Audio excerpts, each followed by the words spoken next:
Continuando aqui os comentários específicos sobre o artigo 15, inciso 3º da Constituição, eu saliento aqui, como nós fizemos, o artigo 1º, inciso 1, a linha E da Lei Complementar 64 de 90. E lá é importante fazer a remissão na linha E, né, continuando as aulas, aos verbetes sumulares, números 58, 59, 60 e 61 do Egrégio Tribunal Superior Eleitoral.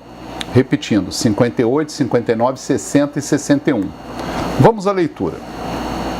O 58 diz o seguinte: não compete à Justiça Eleitoral, em processo de registro de candidatura, verificar a prescrição da pretensão punitiva ou executória do candidato e declarar a extinção da pena imposta pela Justiça Comum. Essa é uma decisão, é um verbete sumular muito importante. Quer dizer, a Justiça Eleitoral, ela não faz esse controle se o crime está prescrito ou não. Isso tem que ser obtido na via comum, no juízo comum. E a decisão levada à Justiça Eleitoral para o deferimento do registro da candidatura. A súmula 59 diz: o reconhecimento da prescrição da pretensão executória pela Justiça Comum não afasta a inelegibilidade prevista no artigo 1º, inciso 1, a linha E, da Lei Complementar 64 de 90, porquanto não extingue os efeitos secundários da condenação. Ora, então, a pessoa, o cidadão, ainda continua inelegível, mesmo quando a Justiça reconhece a prescrição da pretensão executória, né? Então, a prescrição da pretensão executória, né, nessa questão, pretensão executória, é uma prescrição referente ao cumprimento da pena, né? Mas a pessoa ainda continua inelegível. Verbete 60. O prazo concernente à hipótese de inelegibilidade prevista no artigo 1º, inciso 1, a linha E, da Lei Complementar 64 de 90, isso é muito importante, o que eu vou dizer. Projeta-se por 8 anos após o cumprimento da pena, seja ela privativa de liberdade, restritiva de direitos ou de multa. Porque a pessoa pode pensar assim: o réu foi condenado só uma pena de multa. Não, mas ainda projeta-se a inelegibilidade por 8 anos, certo? Muito bem. Ele foi condenado a pena privativa de liberdade e multa. Cumpriu a pena privativa de liberdade, mas não pagou a multa, ainda tem 8 anos, certo? E nós temos ainda o verbete sumular 61. Não, é esse mesmo. Então, essas questões agora, dessas súmulas, desses enunciados sumulares que nós fizemos a leitura, é muito importante. Agora, nós vamos fazer uma observação fundamental para você. É o seguinte: o artigo 1º, inciso 1 diz: são inelegíveis para qualquer cargo quem praticar esse tipo de delito. Agora, há uma saída aqui, que é o parágrafo 4º do artigo 1º. O parágrafo 4º do artigo 1º, né, diz o seguinte. Vamos ao parágrafo 4º. A inelegibilidade, vamos à leitura aqui. A inelegibilidade prevista na linha E do inciso 1º deste artigo não se aplica aos crimes culposos. Ora, então imagine o seguinte: se a pessoa praticou um crime culposo, eu disse em aulas anteriores que, pela atual jurisprudência do TSE e da doutrina, quem pratica crime culposo ou doloso é indiferente. Se a condenação transitou em julgado, enquanto ele está cumprindo pena, ele está com os direitos políticos suspensos. A diferença é a seguinte: se o crime é doloso, a inelegibilidade projeta-se após o cumprimento da pena por 8 anos. Se o crime é culposo, não há inelegibilidade. Então, por exemplo, se no tribunal do júri há uma desclassificação de um crime doloso para culposo, não há inelegibilidade após se cumprir a pena, né? E aqui envolve todos os delitos culposos, obviamente, na direção de veículos automotores, por exemplo. E aqueles definidos em lei como parágrafo 4º.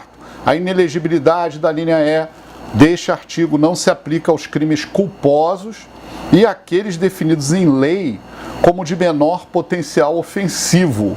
Ora, cuja pena, obviamente, não ultrapasse 2 anos, pena máxima. Então, por exemplo, se o sujeito é apontador do jogo do bicho, praticou crime de ameaça, praticou crimes que a pena máxima não passa de 2 anos, se ele for condenado, por exemplo, pela turma recursal do GCRIM, ele não fica inelegível após cumprir a pena que lhe foi imposta, certo? Ele paga a pena, ele cumpre a pena e volta a votar e ser votado. Mas ele não fica inelegível, né? Ele não fica inelegível, quer dizer, ele pode se candidatar a um mandato eletivo. Nem aos crimes de ação penal privada, que diz o parágrafo 4º. Nem aos crimes de ação penal privada. Ora, a ação penal privada basicamente é calúnia, difamação e injúria. Ações penais privadas. Acontece que no Código Eleitoral, as ações penais privadas estão previstas nos artigos 324, 325 e 326. É a calúnia, difamação e injúria. E no 324 do Código Eleitoral também temos o crime de divulgação inverídica. Então são delitos que, segundo o artigo 355 do Código Eleitoral, 355, são delitos de ação penal pública. O 355 do Código Eleitoral, vamos à leitura aqui para você entender aonde eu quero chegar, o que eu quero explicar para vocês. O 355 do Código Eleitoral diz o seguinte: as infrações penais definidas neste artigo são de ação pública. As infrações penais, ou seja, todos os crimes eleitorais são de ação pública. E a ação pública é incondicionada, não é condicionada, é incondicionada. E o 324, 325 e 326 são os crimes de, vamos lá, calúnia, 324, 325 difamação e 326 injúria. Ora, são delitos de ação penal pública incondicionada, por incrível que pareça, né? Então é uma questão interessante. Então, se um candidato na propaganda eleitoral gratuita ofende outro, né, há um delito de difamação ou injúria, é de ação penal pública incondicionada. Quer dizer, quem tem que oferecer a denúncia é o MP. Só que esses delitos são de menor potencial ofensivo. Então, eles não vão acarretar a inelegibilidade. Porque a calúnia, a pena é de 6 meses a 2 anos. 2 anos é menor potencial. A calúnia é mais grave.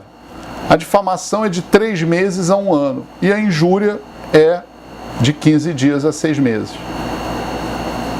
Né? Isso é importante também. Aqui não fala a pena mínima. Mas o artigo 284 diz: sempre que este código 284 não indicar o grau mínimo, entende-se que será de 15 dias para a pena de detenção e de 1 ano para a pena de reclusão. Perfeito? Então, nós estamos aqui analisando o artigo 15, inciso 3º da Constituição, e vocês estão reparando quantas questões podem ser extraídas desse dispositivo legal, tá bom? Então, nas sucessivas aulas, vamos em frente tratando da perda e suspensão dos direitos políticos.